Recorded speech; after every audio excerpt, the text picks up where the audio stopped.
राज्य के जल आपूर्ति मंत्री गुलाबराव पाटिल के विवादित बयान के बाद एनसीपी विधायक अमूल मिटकरी ने जोरदार पलटवार किया है।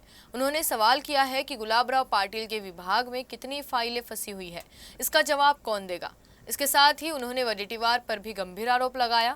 मिटकरी ने यह भी सलाह दी है कि भाजपा को लाड़की बहन योजना का श्रेय महायुति में शामिल सभी दलों के बीच बांटना चाहिए। गुलाबराव पाटलांनी एकतर हे विधान करण्याची काही आवश्यकता नव्हती। सर्व ठरलेलं आहे आणि याच्यापूर्वी सांगितलेलं आहे की अशा प्रकारे कोणीही वितुष्ट निर्माण होईल असं विधान करू नये।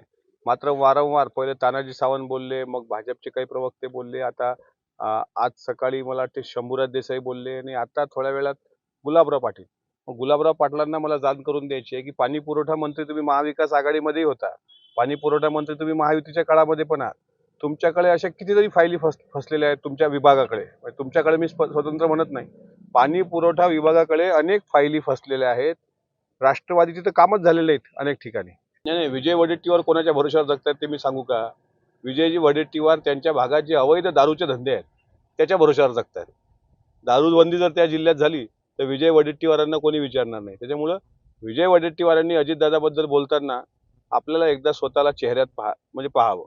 3-4 बोटं त्यांच्याकडे आहेत। त्याच्यामुळे दारूबंदी झाली तर मला असं वाटतं विजय वडेट्टीवारांची अन्नबंदी सुद्धा होईल। लाडकी बहीण योजना ही आपल्या सरकारची आहे आणि म्हणून भाजपच्या कार्यकर्त्यांनी एकट्याने श्रेय घेण्यात काही त्याचा अर्थ नाही। राष्ट्रवादी तर काही श्रेय घेतच नाहीये।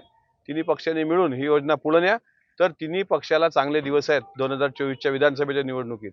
आणि जर श्रेयवादाच्या लढाईत आपापसात जर तुम्ही भांडत असाल, म्हणजे विशेषतः माझी सूचना शिंदे गटाला आहे आणि भारतीय जनता पार्टीलाही आहे, जाणीवपूर्वक असं करत असाल तर तुमचं राजकीय भविष्य काही चांगलं नाही मग।